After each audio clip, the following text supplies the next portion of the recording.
السلام عليكم ورحمة الله وبركاته. اللهم صل وسلم وبارك على نبينا محمد صلى الله عليه وسلم. وما توفيقي إلا بالله، عليه توكلت وإليه أنيب. معاكم أختكم من قناة هابي تورته. ازيكم يا بنات، عاملين ايه؟ وحشتوني من آخر فيديو عملناه. لو متابعة جديد يا ريت تشرفيني وتنوريني في قناتي علشان يوصل لي كل جديد والقناة تكبر بيكي بإذن الله. النهاردة إن شاء الله يومنا بسيط جدا وأكلتنا سهلة وجميلة جدا جدا جدا جدا، ودايما كده بنحب ناكلها من بره قوي قوي قوي، لأن بيبقى لها طعم ومذاق تاني مختلف عن اللي موجود في البيت. فانا ان شاء الله جبت لكم الاسرار بتاعتها باذن الله علشان نعملها مع بعض باذن الله. معانا اولا بتاع البصل بتاعنا والفلفل ومعلقه توم كبيره، دي اولا. معانا هنا لحمه مفرومه بلدي حلوه، ماشي. معانا هي كده اهوت لحمه ايه مفرومه كده كويسه معانا. ومعانا السجق، تمام. ان شاء الله هنعمل ايه اكلتنا اللي هتجمع ما بين الاتنين، وبتبقى اكله بره بتتاكل وبالغالي كمان، وما بتبقيش عارفه مضمونها ايه او المكونات بتاعها ايه، بس عامه بتبقى طعمها لذيذ وجميل جدا جدا جدا لما بتبقي بتاكليه في مكان موثوق منه والكلام دوت وكده. طيب انا دلوقتي جبت لكم السر بتاعها ان شاء الله، وان شاء الله هنعملها مع بعض خطوه بخطوه ان شاء الله، وهتعجبكم باذن الله. هنا معايا التوابل بتاعتي، الكمون والملح والفلفل والقرفه والزنجبيل، ومرضتش اكتر في الملح علشان طبعا احنا عندنا السجق بتاعنا بيبقى فيه التوابل بتاعته اصلا، فانا عشان ما اطلعش الحاجه بتاعتي حادقه وكده. طيب هنا دلوقتي دي المكونات بتاعتنا. السر بقى اللي هي بتبقى موجوده بره في المحلات، تمام، وما بنبقاش عارفينها هي بتبقى طالعه حلوه وجميله ازاي. السر في الدقيق. هنحط هنا ان شاء الله بتاع 3 4 معالق دقيق في الاكله بتاعتنا. هنعمل ايه يا بنات؟ هنعمل ان شاء الله مع بعض حواوشي اللي بيتعمل بره بالظبط، نفس التكات والحركات اللي بتعملها بره، تمام. فدي المكونات اللي بتتعمل في المحل بره عامه، او طعم الحواوشي اللي انت بتاكليه بره وبتبقي مستغربه ان اللحمه كده متماسكه وحلوه وجميله وطعمها لذيذ، وما بتبقيش عارفه هم بيبقوا عاملينها ازاي. فهي دي المكونات بتاع الحواوشي عامه اللي بتتعمل بره. بس انا طبعا حبيت ان انا معلش اجود من عندي واحط تكه انا من عندي علشان تبقى اقتصاديه، وان انا اعمل عدد كبير من العيش بتاعي او الترغيفه بتاعتي اللي موجوده عندي. فانا هنا هدخل التكه بتاعتي البسيطه، معلش واعذروني فيها، وهو البرغل، تمام. هنا حبه تحطي برغل تمام، مش حبه عادي. يعني انا بقول لكم هو دي الوصفه كده كامله اللي بتتعمل بره بالظبط. الدقيق والتوابل اهوت والبصل والفلفل، ومعانا اللحمه المفرومه والسجق، تمام. لكن التكه بتاعتي او الاضافه بتاعتي هي البرغل. دي ليه يا جماعه انا هحط برغل؟ فانا علشان خاطر احولها لاكله اقتصاديه، انها تكفي معايا وتعمل معايا عيش كتير. فاهمين الفكره في ايه؟ بس حابه تحطيها، حابه مش حابه خلاص اكنك ما شفتيهاش خالص، تمام كده. هنبدا بقى. هنا عندنا هنجيب الكبه بتاعتنا،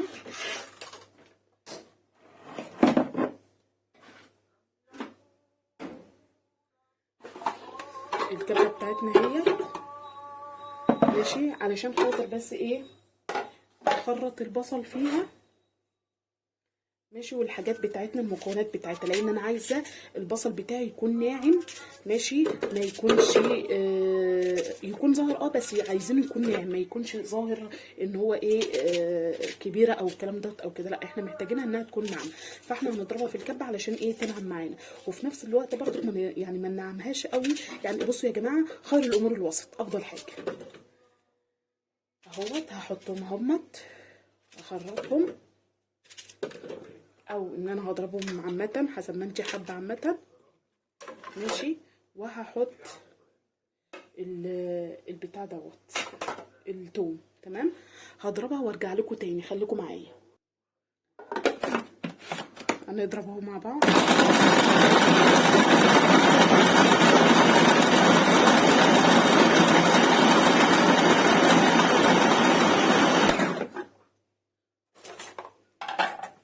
هبدأ كده انزل البصل اللي مركون كده على الجدار، عشان عايزه كله يتقطع نفس التقطيع، تكون واحده مش حته كبيره وحته صغيره، تمام كده.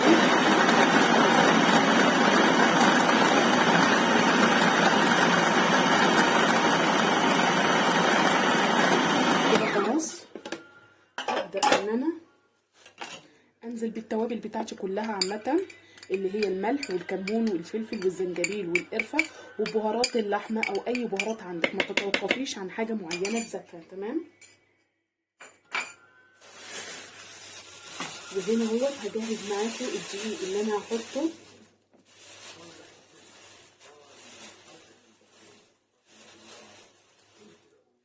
الدقيق هنا بقى يا جماعه ليه بيحطوه عامه؟ الدقيق هنا بيحطوه علشان اللحمه ما تكشش معاكي، دي مبدئيا عامه. ماشي، انا حسيت ان انا حطيت كتير بس لا كده حلو. الدقيق هنا بيحطوه علشان خاطر اللحمه ما تكشش، ماشي، وتبقى متماسكه ما تبقاش مفروله زي ما احنا بنشوفها كده بره عامه. هنا اهوت اجهز اللحمه بتاعتي احطها مع البصل.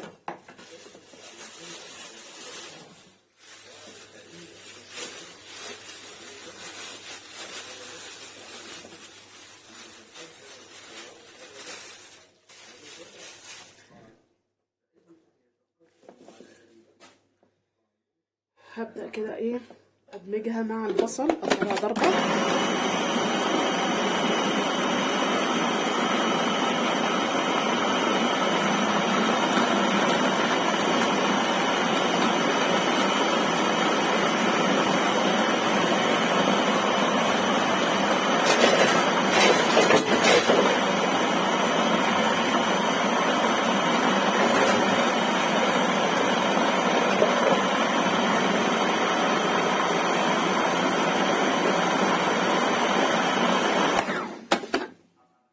كده هو تمام. هبدأ انزل عليها بالدقيق. تمام كده، الدقيق من 3 ل 4 معالق دقيق.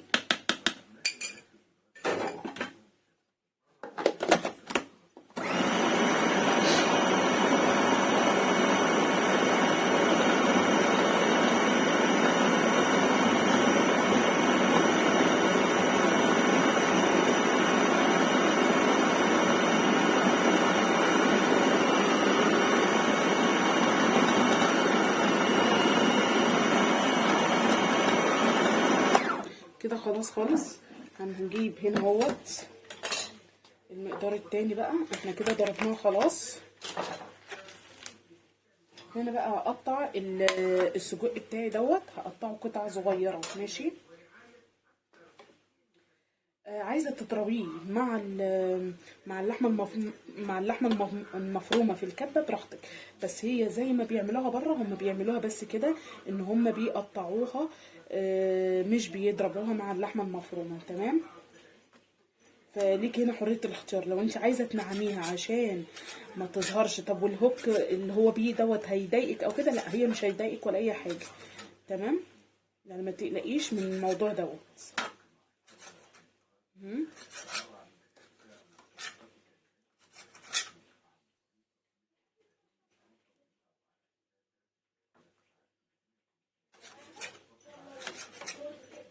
حرفيا يا جماعه جربوها بالطريقه دي مش هتندموا، لان بجد بيعملوها نفس الطريقه اللي بره بتتعمل بالطريقه دي عامه. ماشي،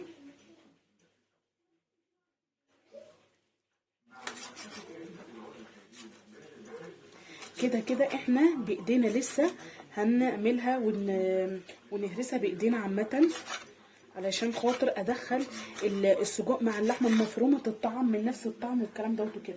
فاهمين؟ يعني هما بره لما بييجوا بيعملوها بيحطوا معاها السجق، فمش بتبقى ظاهره ليك ان محطوط سجق، بس هما بيبقوا حاطين فعلا سجق. هو دوت اللي بيديله الطعم الجميل اللي احنا ما بنبقاش عارفين السر بتاعه ايه، يعني هو ده السر بتاعه. تمام، انا شايفه الافضل ان انا احطه مع الكبه. ايه رايكم يا بنات؟ انا هحطه احسن بدل ما نقطعه، لان كده كده هو ايه، بيتهرس معايا وهو بيتقطع، فاحنا نحطه عامه ينضرب معاه.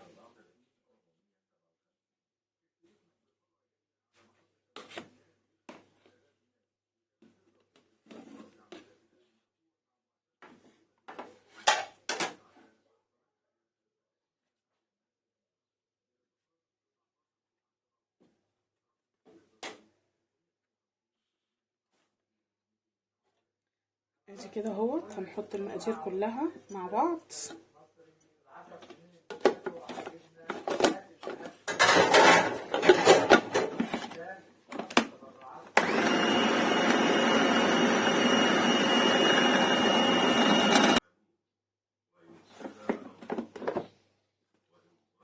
هنبدأ اهو ننزله مع بعض. تمام.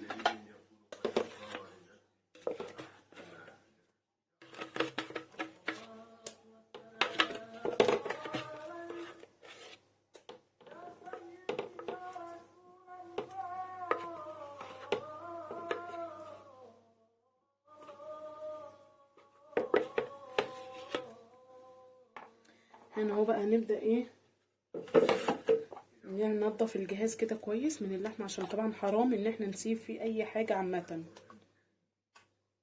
بس انا هنا بقى هركن ده كده على جنب.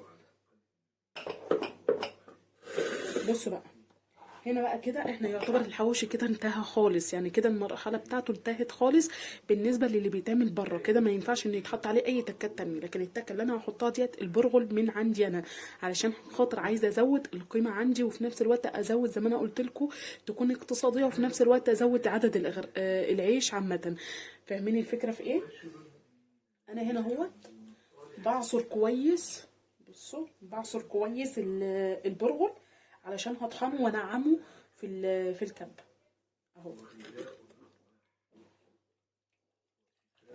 عشان انا عايزاها تبقى ناعمه ما تبانش برضك فيها ان انا حاطه فيها برغل، اللي يجي ياكله ما يحسش بالبرغل دوت عامه. فاهمين الفكره في ايه؟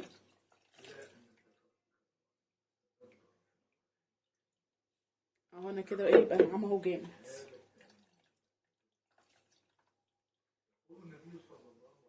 السلام صلى الله عليه وسلم. هصفيه كده في الحوض وارجع له.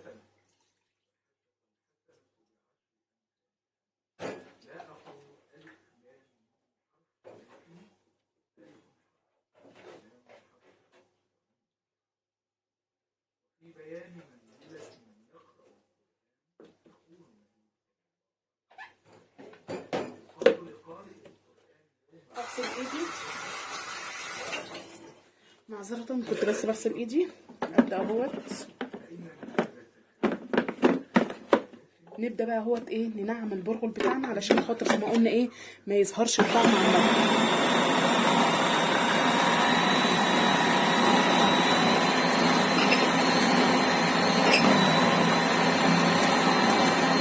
يحط. فاهمين الفكره في ايه؟ واللي مش حابب خلاص براحته عادي، بس انا حاطه البرغل انا هنا علشان خاطر زي ما انا قلت لكم ان انا عايزه اعملها اقتصاديه تديني عيش كتير لما اجي احشي في العيش. فاهمين الفكره في ايه؟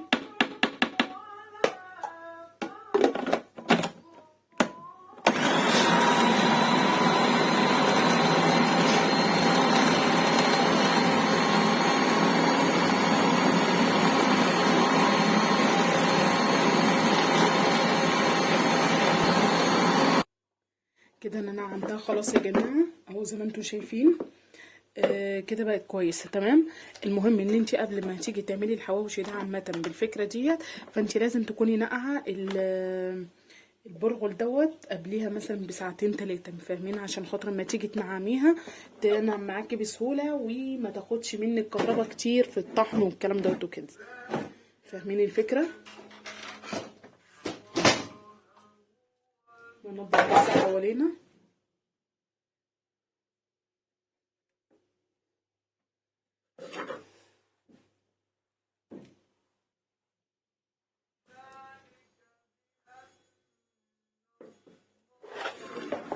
كده هو زي ما انا هرجع اقول لكم تاني زي ما انا قلت لكم كده نفس اللهم صل على حضره النبي الحواوشي اللي بره تمام. الدقيق والسجق واللحمه المفرومه والبصل بتاعك والتوابل بتاعتك وفقط تمام. لكن انا لما هنزل عليه بالبرغل دلوقتي فانا ديت اضافه من عندي انا، ديت انا ضايفاها علشان خاطر ان انا عايزه ان انا اخليها اقتصاديه تمام، علشان خاطر لو حد ايه قدم ولا حاجه وما خدش باله من الكلام اللي انا قلته في الاول اهو.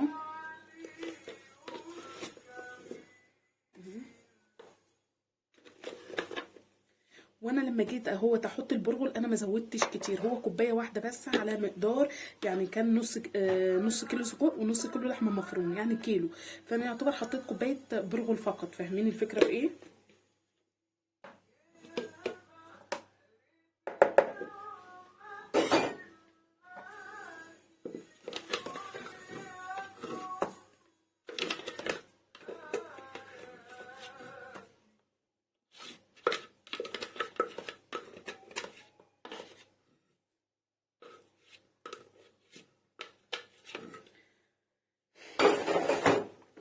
هنا بقى انا حسيت ان هي كده بعد ما حطيت لها البرغل عايزه بس ازود لها التوابل سيكه بس. يعني انا الحمد لله بفضل الله يعني بحس ان الحاجه معايا محتاجه توابل تاني ولا لا، او ملح تاني ولا لا من ريحتها.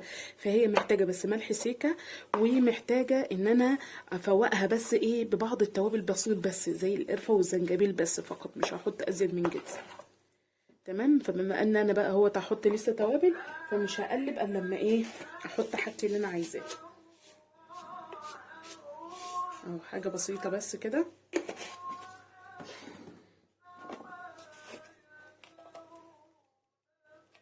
وادي الزنجبيل اهو بتاعي، مفيش الا حبه صغيرين هنحطهم كلهم.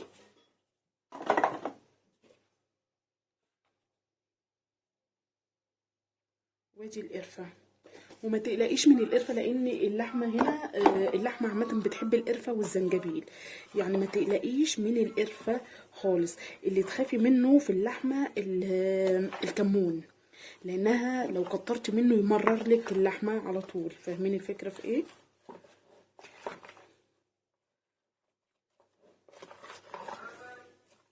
هنقلب كده مع بعض ونرجع. كده انا قلبته كويس اهوت يا جماعه. ماشي، هبدا كده ابعده وابدا اجيب البرانشه بتاعتي والعيش ونسمي الله. نبدا نفتح الرغيف بتاعنا كده الحلو، ونبدا ناخد ونحط في الرغيف.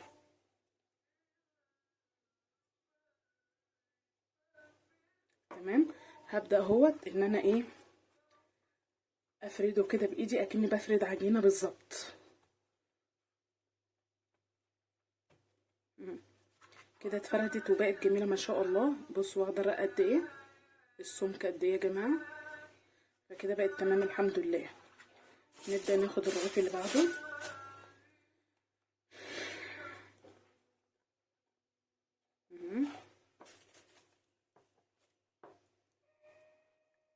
ده كده كتير، نبدا ننقص شويه. اوه.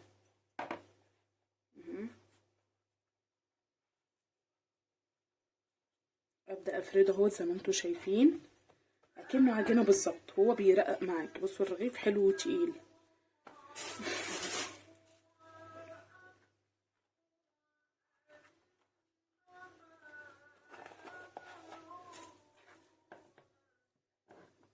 هبدا بقى اعملهم كلهم كده وهرجع لكم على طول باذن الله. كده هو انا بعمل في اخر رغيف يا جماعه. ماشي،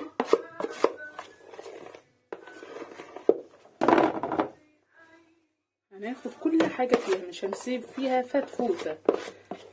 احنا ما شاء الله دلوقتي بقينا ندفع في كل حاجه اضعاف اضعافها، فحرام ان احنا نسيب اي حاجه ونستهتر بيها حتى لو فتفوته. والله العظيم يا جماعه يعني انا عن نفسي بستحرم.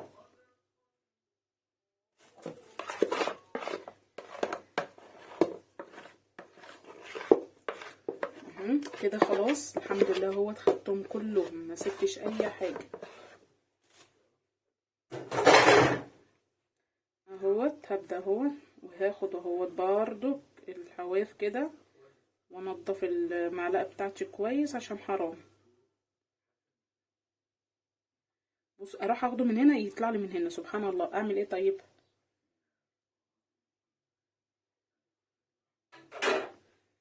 اهو كده.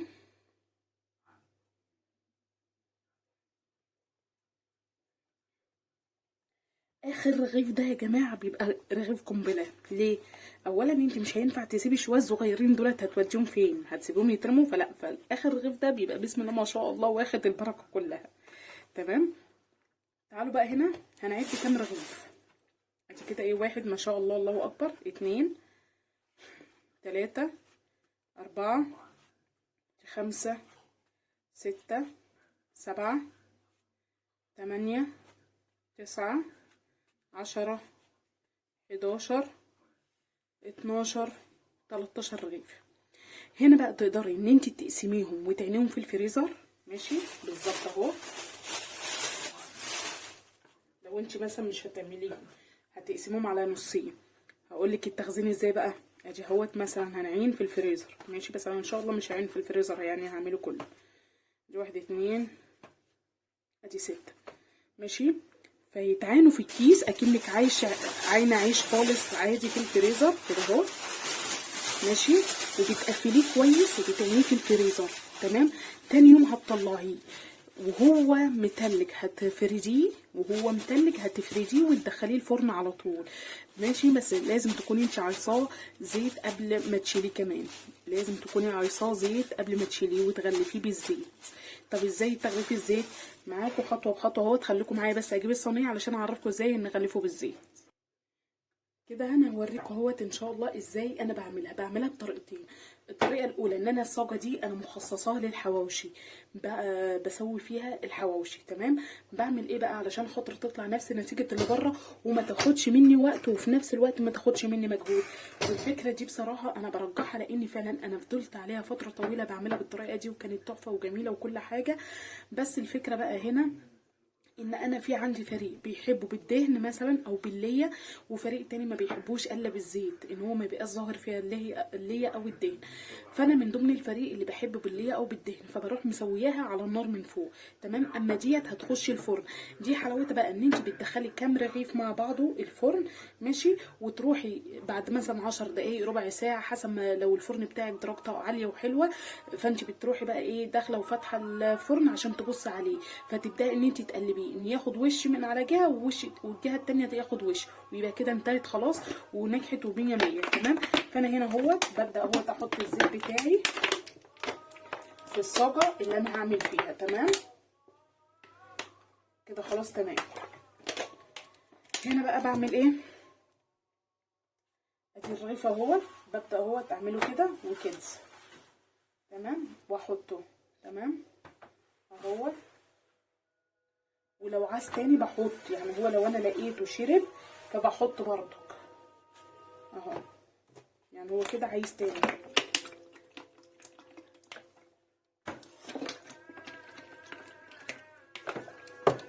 تمام.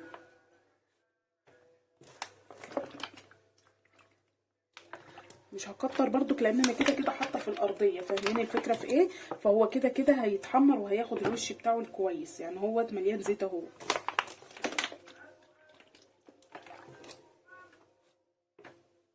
الله اكبر الله اعظم. اشهد ان لا اله الا الله واشهد ان محمد رسول الله. الاذان يا جماعه. ربنا يصلح حالنا جميعا ويرزقنا وينصر اهل غزه وينصرنا ان شاء الله ويعز الاسلام والمسلمين جميعا يا رب العالمين. الله اكبر الله اعظم. اشهد ان لا اله الا الله واشهد ان محمد رسول الله. لا حول ولا قوه الا بالله العلي العظيم. كده انا خلصت اللي هو بالزيت. هشغل الفرن بقى لان انا مش هدخله الفرن الا لما يكون الفرن ساخن. يعني وانتي بتجيبي الصينيه بتاعتك تكوني انتي مولعه على الفرن ومجهزاه ان هو سخن. تمام. فخليكم معايا للاخر لغايه ما نشوف ان شاء الله النتيجه بتاعته هتبقى مبهره وجميله جدا وهتعجبكم ان شاء الله. خليكم معايا. ده كده انا هشيله وهدخله الفرن. ماشي.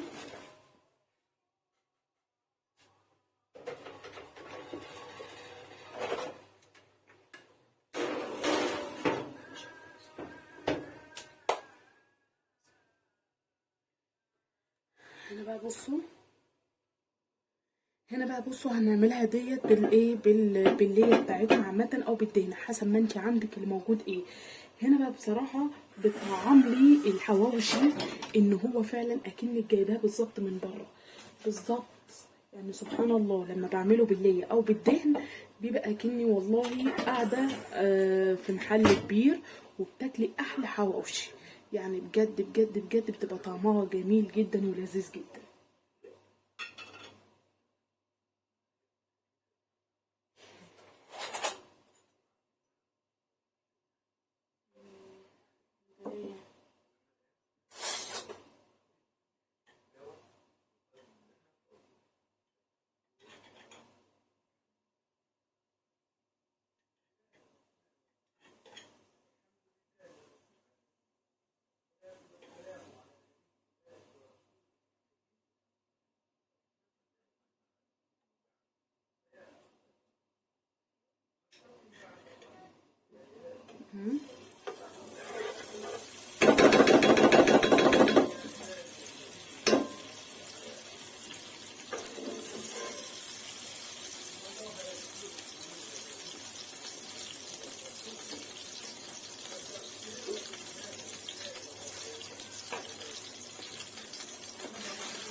هبدأ كده. بصوا يا بنات، هبدأ كده اهو انزل اهو بالرغيف.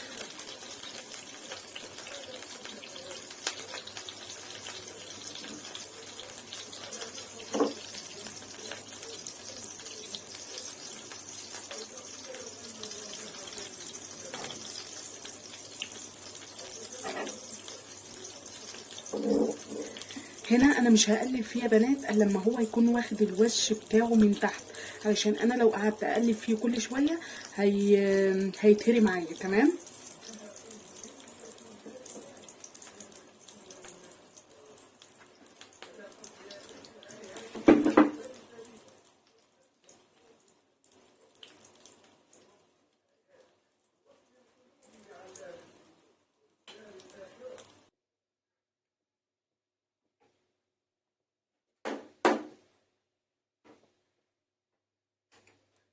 هنا كده نشوفها. بصوا يا جماعه، بصوا لي بقى. هنا بصوا محمره من الزيت، نعمل ايه؟ بالسمنه قصدي. نعلي النار كده عليها علشان بس نحاول نصفيها من بصوا ملاحظين البتاع ما كشتش، اللحمه ما كشتش ليه؟ علشان احنا حطينا الدقيق فيها. تمام. ما شاء الله منفوخه.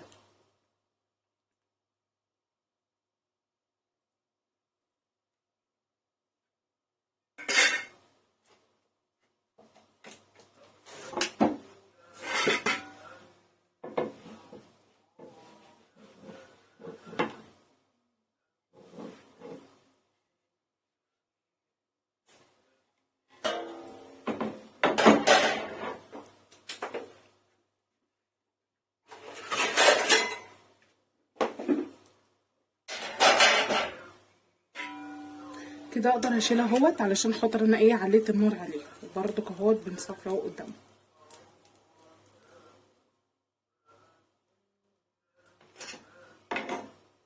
هبدأ هنا بس ايه اوطي النار بس عشان السمنة عندي ما تتحرقش.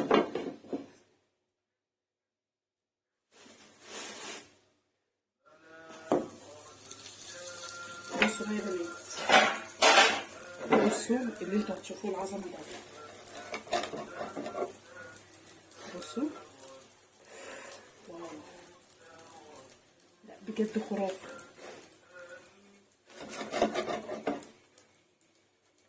بصوا ما كشتش. شايفين المنظر؟ تحفة بجد، تحفة تحفة تحفة. سخنة، نفسي امسكها لكم واقربها لكم بس ثانية واحدة.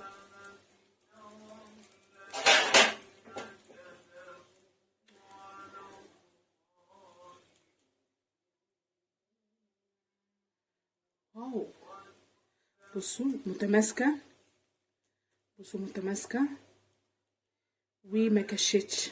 شايفين المنظر؟ ما كشتش ازاي؟ لا بجد تحفة.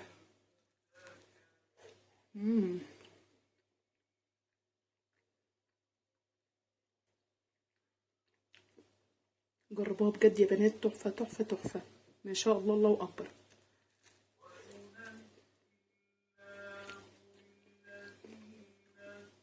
والبرغل من زهرة فيها والله.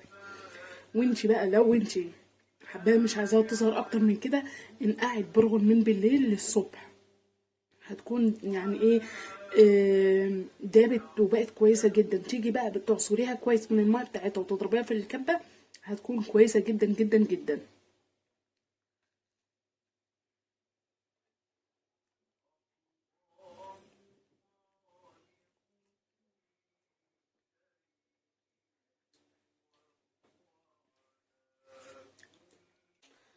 بصي يا حبايب اهو، بقلب اهو. اوريكم بقى اللي في الفرن.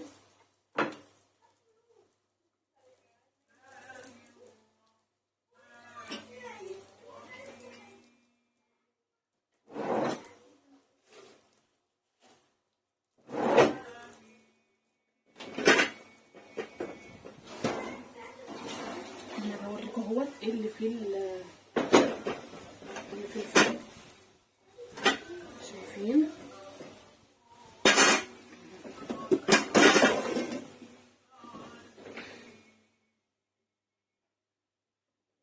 اللي في الفرن هو هبدا اهو بقلبه خالص. يعني اللي في الفرن بيريحني ان انا هو بس مرتين، مره بقلبه من الجهه دي للجهه دي، وفي نفس الوقت اهو ما بياخدش معايا زيت ولا الكلام ده ولا كده. هبدا بقى ادخله ياخد وش على الناحيه التانيه ويبقى كده خلاص.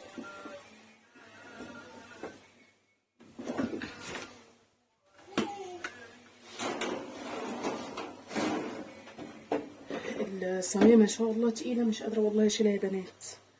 اللهم اجرنا من النار، اللهم اجرنا من النار. هنا هو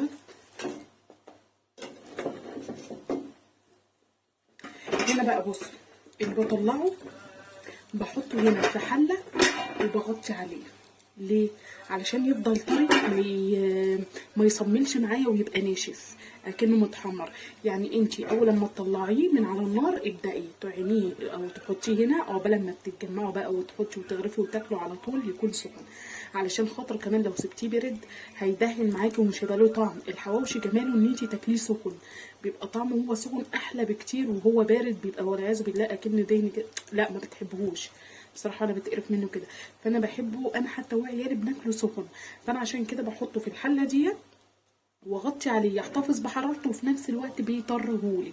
بس مش الطراوه اللي هي بتبقى الوحشه اللي انتي تشمئزي منها، لا بتبقى طراوتها كده حلوه وكويسه.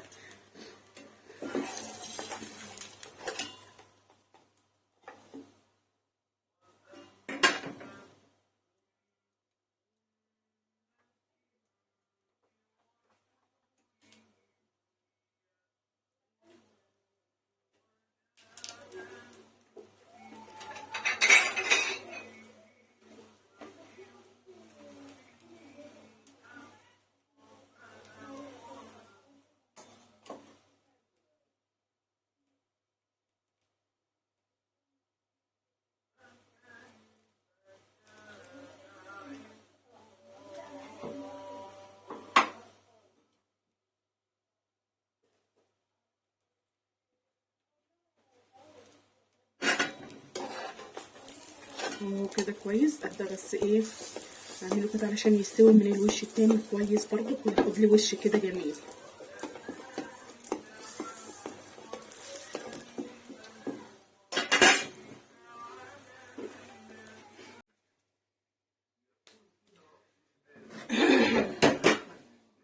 بصوا يا حبايبي بقى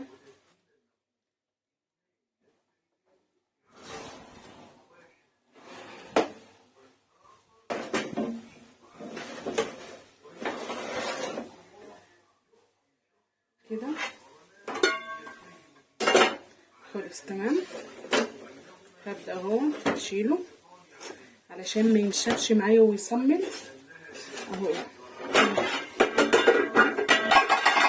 معلش اسفه والله. بصوا من الرغيف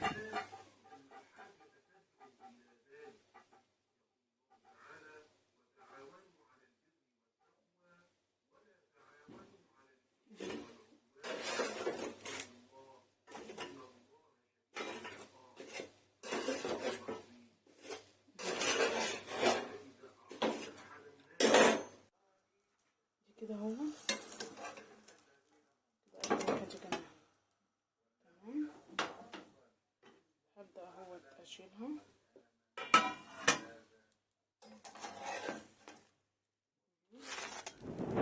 بصوا هبدا اغطيهم ماشي واسيبهم بس يطروا كده شويه وابدا اقدمهم.